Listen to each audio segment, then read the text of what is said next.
Don't wake me up at 12 a.m. I didn't know what it meant until it happened before my eyes. From the very first day Obinna warned me never to wake him once the clock crossed 12 a.m., I had always wondered what could make a grown man give such a strange instruction. It was when we just got married.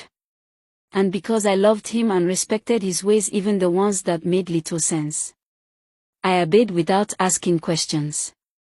I did not want to trouble him with arguments he would not entertain. Perhaps if I had asked, if I had pushed a little, if I had insisted on knowing the truth that night he first mentioned it, everything would not have happened the way it did. But life rarely gives warnings. It simply moves, and we move with it. It was almost midnight when it began.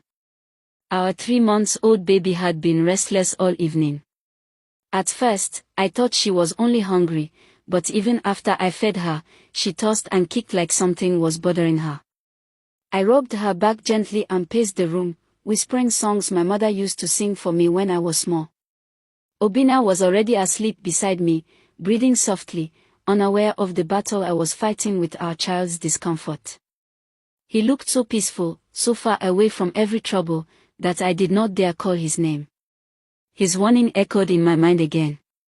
Once it's 12 a.m., don't touch me, don't call me, just let me rest. I'll wake up in the morning, I don't like being disturbed at that time. I checked the clock.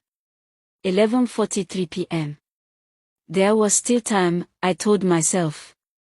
Still time to calm the baby before his warning took effect.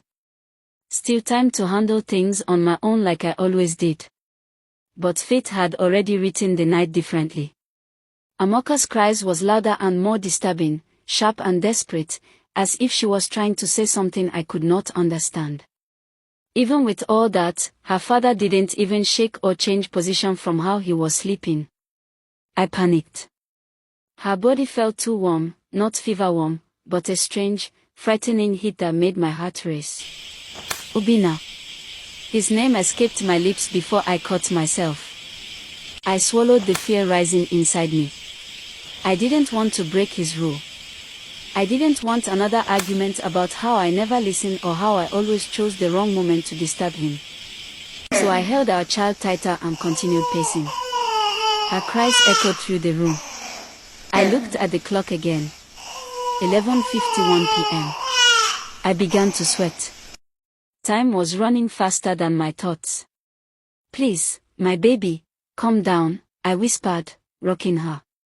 But she cried louder, her little hands trembling, her breath uneven. The fear inside me grew close. I moved closer to Obinna's side of the bed and watched him. His chest rose and fell slowly, his face calm and distant.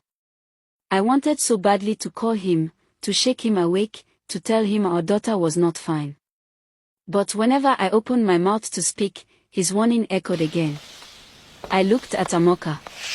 Her tiny face was turning red, her cries breaking into small gasps. I checked the time. 11:57 p.m. 3 minutes left. 3 minutes before the fear of waking my husband would become the least of my worries. 3 minutes before I faced that strange boundary he created around himself after midnight. My legs trembled. My lips shook. I could feel tears forming already. God, please, I whispered. Don't let anything happen to my child. I hurried to the window for fresh air, hoping it would help calm her. But nothing changed. She only cried harder, a sound that pierced every corner of the room. By the time I looked at the clock again, everything in me collapsed. 11:59 p.m. Just 1 minute left. I couldn't breathe. I couldn't think.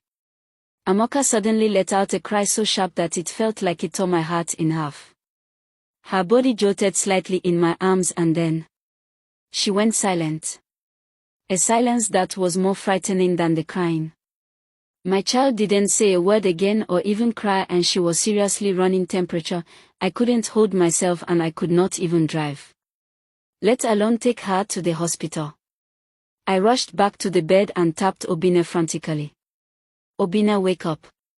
Please. Something is wrong with Amoka. He didn't move. I tapped him again. Harder this time. Nothing. The time changed. 12 a.m. Like the night had been waiting for that exact moment. Our daughter was breathing, but the breaths were too faint, too slow. I shook Obinna desperately, not caring about his warnings anymore. He stayed still. Obinna. Wake up. No movement. No sound.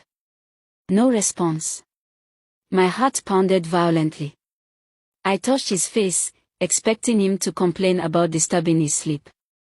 But his skin was cold. Not the cold of a man sleeping under a fan. Not the cold of night breeze. A cold that frightened me. A cold that did not belong on a living man. He was no longer breathing.